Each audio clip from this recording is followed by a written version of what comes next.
illallah wahdahu la syarikalah wa ashhadu anna Muhammadan abduhu wa rasuluh. Allahumma salli wa sallim wa barik ala sayyidil mursalin wa khatamin nabiyyin Muhammadin wa ala alihi wa sahbihi ajma'in wa man tabi'ahum bi ihsanin ila yaumiddin. Allahumma anfa'na bima 'allamtana wa 'allimna bima yanfa'una wa zidna ilma warzuqna amalan mutaqabbala. Allahumma faqqihna fid din wa 'allimna at-ta'wil. Allahumma arinal haqqa haqqan warzuqna ijtinaba. Allahumma arinal haqqa haqqan warzuqna ittiba'ah wa arinal batila batila warzuqna ijtinaba. Wala taj'alhu multabisan alaina fanadil. Rabbi syrah li sadri wa yassir li amri wahlul 'uqdatam min lisani yafqahu qawli. Tsumma hayyakumullahu jami'an ayyuhat talabatul kiram wa taba mamsyakum wa mahyakum wa tabawwa'tum minal jannati manzila insyaallah taala fa innahu waliyyu dzalika wal qadiru alaih.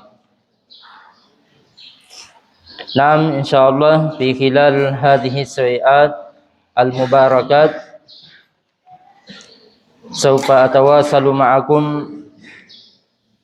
hadha darsal jalil, dars kitab Bulughul Maram. Walhamdulillah kad wasalna li ahadits bab salatil jamaah wal imamah wa bitahdid al hadis rakam 16 sah. Nam awad wahid min at-tullab yaqra alaina al hadis masadi. Tafaddal masadi.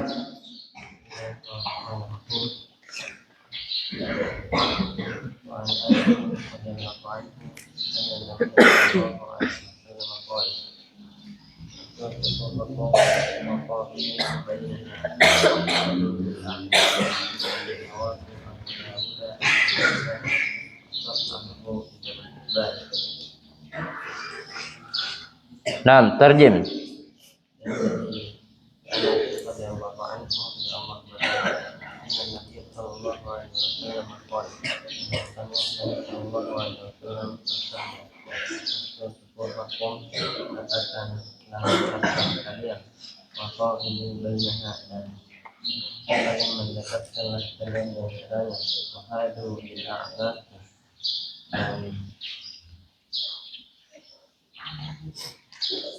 Wahadu bil a'naqi, dan sejajarkan ya leher-leher kalian.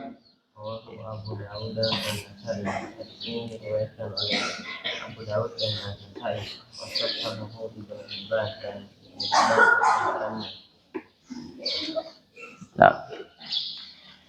Bismillahirrahmanirrahim. Wa an Anasin radhiyallahu anhu, dari Anas radhiyallahu anhu. Ya. Kita sudah sering mendengarkan nama sahabat ini. Ya. Anas radhiyallahu anhu. Ya, beliau termasuk salah satu sahabat yang banyak meriwayatkan hadis dari Nabi sallallahu alaihi wasallam. Anin Nabi sallallahu alaihi wasallam, dari Nabi sallallahu alaihi wasallam, qala, beliau bersabda, russu sufufakum, dari kata rassa ya russu, rassa ka'annahum bunyanun marsus. Ada dalam Al-Qur'an ya. Apa artinya rassa? Merapatkan. Ya, kalau arti sebenarnya rassa itu dia menumpukan dengan rata gitu. Ya. Yang dimasukkan di sini russu sufufakum, rapatkan saf kalian. Ya, jadi jangan ada celahnya. Ya. Dalam hadis lain itu dari Nu'man bin Bashir, ya, beliau menceritakan saking dianjurkannya itu merapatkan saf dalam salat berjamaah, sampai beliau mengatakan, fara'aitu rajulan, saya melihat seseorang, yulziku mankibahu bimankibi sahibi. Ya. Melihat seseorang merapatkan bahunya dengan bahu temannya yang ada di sampingnya. Wa ka'bahu bi ka'bi sahibihi, dan melengketkan merapatkan mata kakinya dengan mata kaki temannya yang ada di sampingnya. Itu saking dianjurkannya itu dirapatkan saf dalam salat berjamaah. Ya. Namun seperti yang diungkapkan oleh Al-Hafiz Ibnu Hajar rahimahullah, ya, maksud daripada hadis itu tidak mesti kita bahwasanya betul-betul merapatkan pundak dengan pundak atau mata kaki dengan mata kaki. Karena itu bisa membuat kita repot dalam bersaf. Iya. Tapi yang dimaksud di sini adalah al-mubalaghah fi rassi as-sufuf. Atau kama qala. Ya. Yang dimasukkan di situ adalah betul-betul memperhatikan rapatnya saf itu. Jangan ada kelenggangan ya dalam saf. Ya. Kenapa seperti itu? Nabi SAW menyampaikan dalam hadis lain bahwasanya, bahkan beliau bersumpah, walladzi biyadi nafsi, ya, demi zat yang jiwaku ada pada genggamannya. Ya.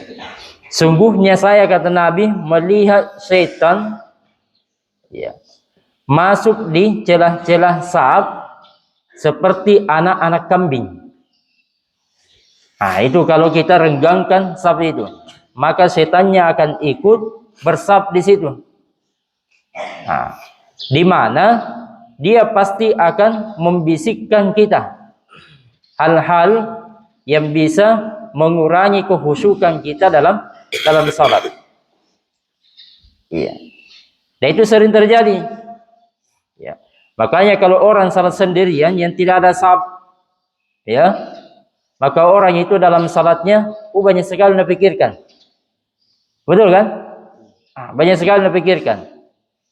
Bahkan sesuatu yang dia tidak yang dia lupa, pas masuk salat dia ingat.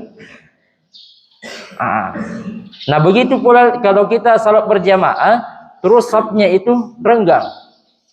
Ya, maka setannya masuk di situ. Iya. Nah, anak laki yang dirahmati oleh Allah SWT, ini setiap hari kita lakukan, maka perlu diperhatikan. Ya, perlu diperhatikan. Baik, kita lanjut dulu terjemahkan. Wa qaribu bainahuma. Apa artinya qaribu? Dekatkan. Dari kata karuba. Ya, kurbu, kurban. Ya, dekat. Jadi wa qaribu, saling mendekatkan. Bainaha, saf, di antara saf. Haknya di situ kembali kepada sufuf. Ya. Ya, saling dekatkanlah antara saf-saf itu. Apa maksudnya ini? Saling mendekatkan saf. Ya. Jadi saf yang pertama itu dianjurkan jangan terlalu jauh jaraknya dengan imam. Ya, jangan jauh sekali jaraknya antara saf pertama dengan imam. Kemudian saf yang kedua jangan juga terlalu jauh jaraknya dengan saf pertama dan seterusnya sampai ke belakang. Ya. Ya, pernah saya lihat di sini, yaitu safnya mungkin menghindari apa tiang, ya, menghindari supaya terputus safnya, ya, agak apa jauh antara saf yang di depan dengan saf yang di belakang. Ya, jadi anjurannya itu adalah kita mendekatkan saf yang pertama, kemudian kedua, kemudian berikutnya. Iya. Oke, lanjut. Wahadu bil a'naqi, dan sejajarkan a'naq. Apa artinya a'naq? Leher. Ini jamak taksir ya. Mufradnya apa? Oh, unukun. Ya, leher. A'naq banyak leher, leher kalian. Iya. Nah, di sini kita diberikan ya pengajaran oleh Nabi SAW cara meluruskan saf di dalam salat berjamaah, ya. Yang jadi patokan yang mana? Kalau di atas, ya, itu pundak dengan pundak atau leher dengan leher. Itu disejajarkan. Ya. Kalau di bagian bawah, yang mana jadi patokannya? Mata kaki. Ya. Nah, jadi bagian atas pundak atau leher. Ya, bagian bawah itu adalah mata kaki. Iya. Jadi anak-anak yang dirahmati oleh Allah, meluruskan saf dalam salat berjamaah itu bagian daripada kesempurnaan salat. Ya. Makanya dalam hadis-hadis itu ya diceritakan bahwasanya Nabi SAW ketika memimpin salat berjamaah, beliau tidak langsung takbir. Ya. Beliau menghadap ke belakang dulu ke jamaah, ya, dan mengarahkan jamaah untuk meluruskan safnya. Terkadang Nabi SAW mengarahkannya dengan perkataan beliau, ya sawwu sufufakum fa inna tasyiyatas sufufi min tamamis salah. Ya, luruskan safnya, karena sungguhnya meluruskan saf adalah bagian daripada kesempurnaan salat. Ya, atau dengan bahasa yang lainnya, terkadang Nabi mengatakan aqimu sufufakum, ya. Sama maknanya, yaitu luruskan saf kalian. Ya. Kalau menggunakan bahasa Indonesia juga bagus. Ya, karena di sini bukan ta'abbudnya dengan lapasnya. Ya. Jadi memang dalam agama kita itu ada memang lapas, ya, lapasnya itu yang menjadi ibadah kita kepada Allah Subhanahu wa taala. Misalkan apa? Allahu Akbar, takbir kan? Memang harus lapas Allahu Akbar yang kita pakai. Ya, karena memang dengan lapasnya kita beribadah kepada Allah Subhanahu wa taala. Ya, tapi terkadang juga ya, bukan dengan lapasnya yang kita beribadah kepada Allah, tapi dengan maknanya. Ya. Misalkan apa? Ini dia. Ketika imam mengarahkan jamaah untuk meluruskan safnya, dia di situ boleh menggunakan bahasanya sendiri tanpa harus menggunakan bahasa Arab atau bahasa yang pernah dipakai oleh Nabi SAW. Ya, tapi tentunya kalau kita gabungkan lebih bagus lagi. Ya, misalkan kalau kita mengarahkannya sawwu sufufakum fa inna tasyiyatas sufufi min tamamis salah. Terus kita terjemahkan ke dalam bahasa kita, luruskan saf karena lurusnya saf itu bagian daripada kesempurnaan salat. Itu tentu lebih bagus lagi. Ya. Tapi kalau cukup menggunakan bahasa kita itu sudah tepat, sudah mengikuti sunnah Nabi sallallahu alaihi wasallam. Iya. Oke.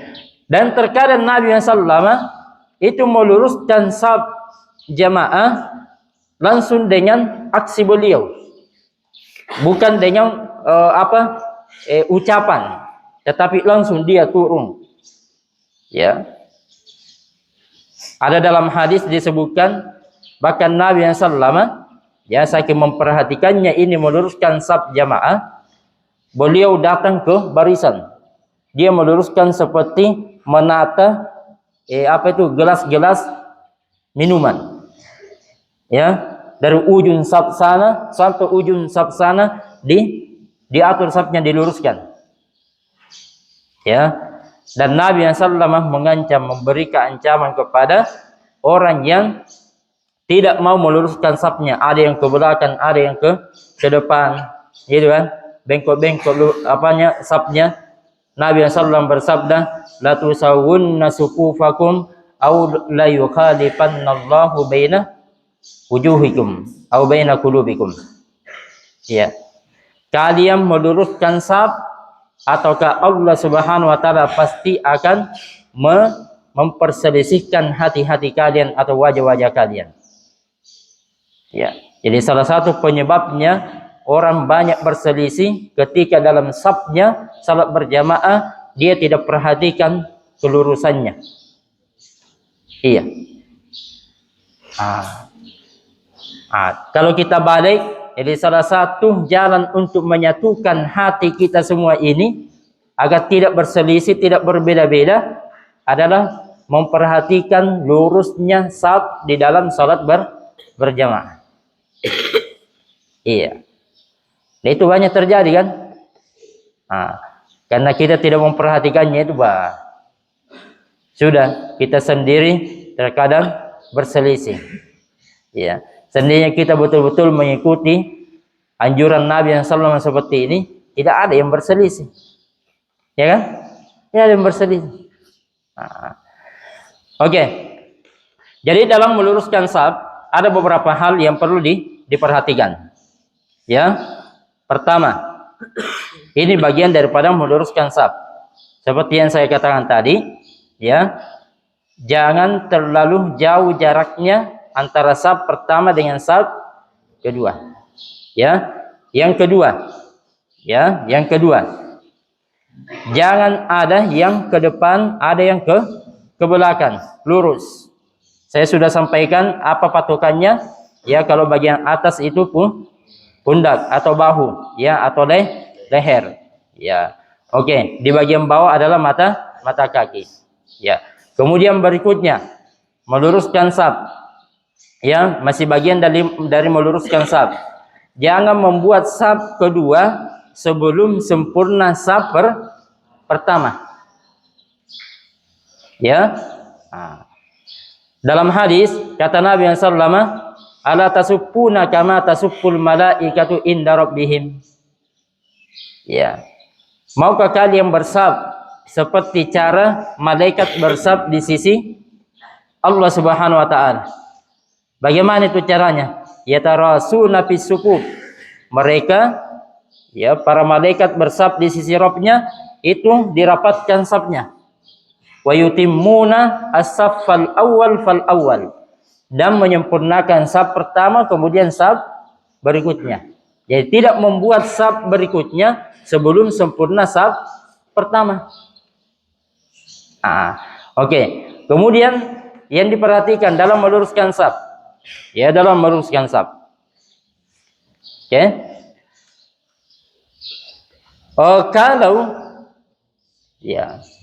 Kalau kita salat berjamaahnya cuma berdua, imam dengan makmum, di mana posisi jamaah?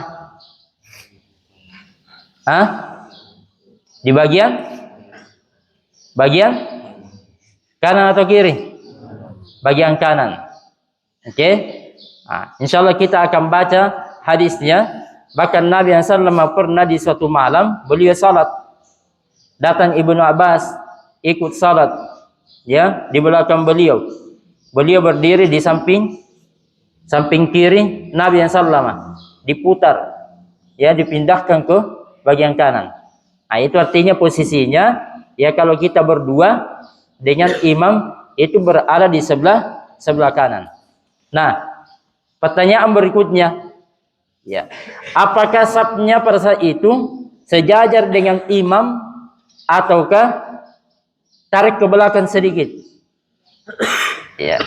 Kalau kita lihat di tes hadisnya itu sejajar saja dengan dengan imam, sejajar dengan imam, ya. Tapi oleh sebagian ulama kita, ya, mereka berijtihad bahwasanya itu tarik ke belakang sedikit supaya ada bisa dibedakan yang mana imam mana makmum. Tapi kalau zahirnya dari hadis ini itu tidak ada, ya, diluruskan saja dengan saf imam. Jadi imam berada di bagian kiri dan makmum berada di bagian kanan. Iya. Kemudian berikutnya, ya, masih bagian dari meluruskan saf. Iya. Ketika berdua, dua makmumnya, di mana posisi makmum? Pas di belakang imam. Jadi imamnya di tengah-tengah, ya, imamnya di tengah-tengah. Nah, kalau misalkan ada lagi yang datang, di mana berdiri? Dia berdiri di bagian kanan dulu. Kan dalam hadis dijelaskan bahwasanya, ya, malaikat itu bersalawat kepada saf yang ada di bagian kanan. Allah dan malaikatnya bersalawat kepada saf yang bagian kanan. Kalau ada lagi yang masuk, di mana berdiri? Di bagian kanan. Ambil di bagian kiri. Ini juga bagian daripada meluruskan saf atau taswiyatu as-saf, ya. Jadi jangan penuh dulu di bagian kanan, baru ambil lagi bagian kiri. Tidak. Bagusnya diseimbangkan. Ya, diseimbangkan antara saf yang kanan dengan saf yang kiri. Ya. Ini seringkali kita lihat di beberapa tempat tidak diperhatikan seperti ini. Ya, berat di sebelah safnya. Ya, saf bagian kanan itu banyak sekali. Di bagian kiri cuma 2 atau 3 orang. Padahal yang bagusnya adalah imamnya itu wasitul imam. Ia berada di tengah. Ya, diseimbangkan antara kanan dengan yang kiri. Iya. Nah, itu yang perlu kita perhatikan, anak yang dirahmati oleh Allah SWT dalam salat berjamaah. Oke, kita lanjutkan di hadis berikutnya. Kita ambil 2 hadis saja. Saya minta 1 orang perempuan membaca.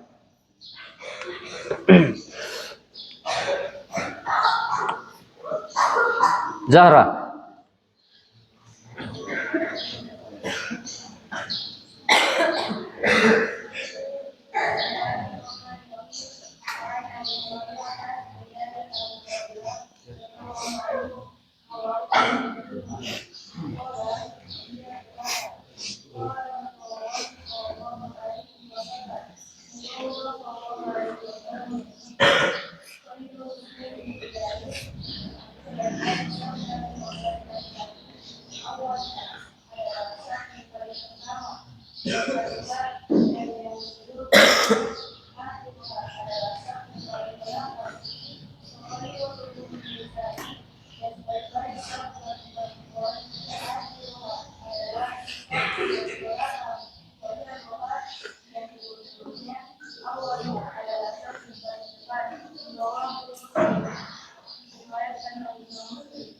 Naam, ahsanti. Baik, wa an Abi Hurairah radhiyallahu anhu, dari Abu Hurairah radhiyallahu anhu. Qala, beliau berkata, qala Rasulullah sallallahu alaihi wasallam, Rasulullah sallallahu alaihi wasallam bersabda, khairu sufufir rijali awwaluha. Sebaik-baik safnya laki-laki adalah yang pertama. Khairu sufufir rijali awwaluha, sebaik-baik saf laki-laki adalah yang pertama. Wa syarruha akhiruha, dan seburuk-buruk saf laki-laki akhiruha adalah yang di paling belakang. Ya. Wa khairu sufufin nisa'i, dan sebaik-baik saf perempuan akhiruha adalah yang paling di belakang. Wa syarruha awwaluha, dan seburuk-buruk saf perempuan yang ada di saf pertama. Ya. Rawahu Muslim. Hadis ini diriwayatkan oleh Muslim. Oke, jadi sini ada perbedaan saf laki-laki dan saf perempuan. Ya.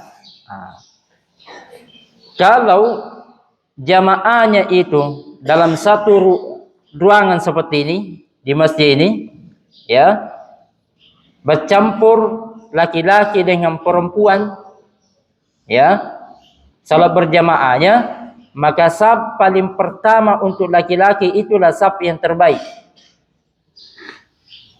ya, dan saf paling belakang bagi perempuan itulah saf yang paling baik, ya. Ini kalau dalam satu tempat.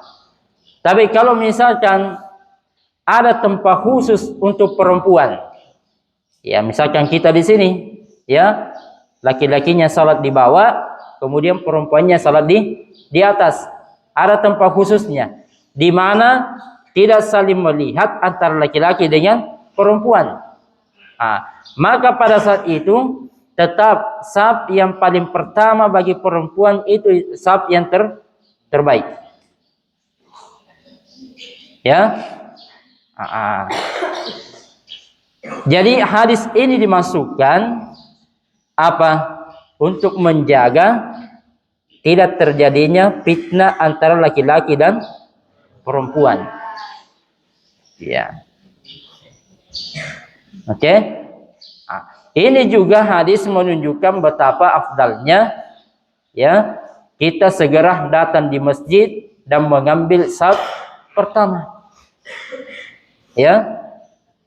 Bahkan ada dalam hadis itu, ya, lau ya'lamuna ma fin nida'i wasaffil awal.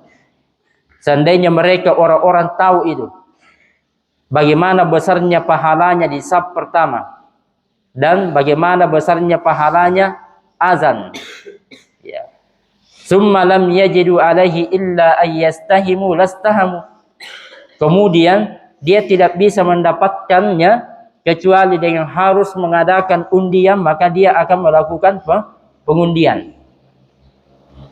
Ya, begitu besarnya pahalanya itu di saf pertama. Ya, ya, kalau masuk di masjid, ya langsung ambil saf bagian depan. Ya, jangan di belakang duduk. Ambil depan. Ya, dan diusahakan yang berada pas di belakang imam itu yang banyak-banyak hafalannya. Ya, saya selalu sampaikan ini. Ya, diusahakan yang pas di belakang imam itu yang kelas-kelas alia lah. Ya. Yang lebih tua dari kelas-kelas di bawahnya. Ya. Kenapa? Karena kata Nabi sallallahu alaihi wasallam, "Liyalini minkum ulul ahlami wan nuha." Hendaklah yang pas berada di belakang imam itu adalah ulil ahlami wan nuha. Ya, orang-orang yang sudah balik, orang-orang yang sudah berakal, orang-orang yang lebih banyak hafalannya begitu. Ya. Kenapa? Hikmahnya, di antara hikmahnya, kalau misalkan ada sesuatu yang terjadi pada imam, maka secara otomatis yang ditarik menggantikannya itu orang yang ada di belakangnya. Kalau yang di belakangnya orang yang tidak paham, yang tidak ada hafalan Al-Qur'annya, bagaimana bisa ditarik menggantikan menjadi imam? Ya kan? Dan itu bisa jadi terjadi. Iya. Oke. Anakku yang dirahmati oleh Allah SWT, saya pikir cukup sampai sekian. Saya lihat sudah terang di luar. Ya. Insyaallah nanti kita lanjutkan. Mudah-mudahan Allah memberikan umur yang panjang bagi kita semua dan mentakdirkan kita untuk bertemu kembali untuk saling mempelajari agama Allah Subhanahu wa taala.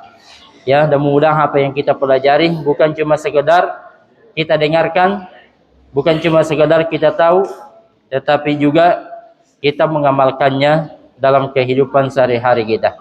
Ya. Mari kita menutup bersama membaca doa kafaratul majlis.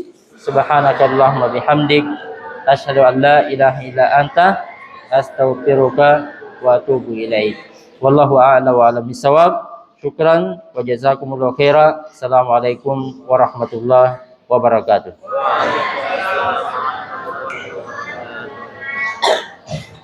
Tafaddalu khudhu masahifakum waqra'ul Qur'ana qabla an tafarraqu.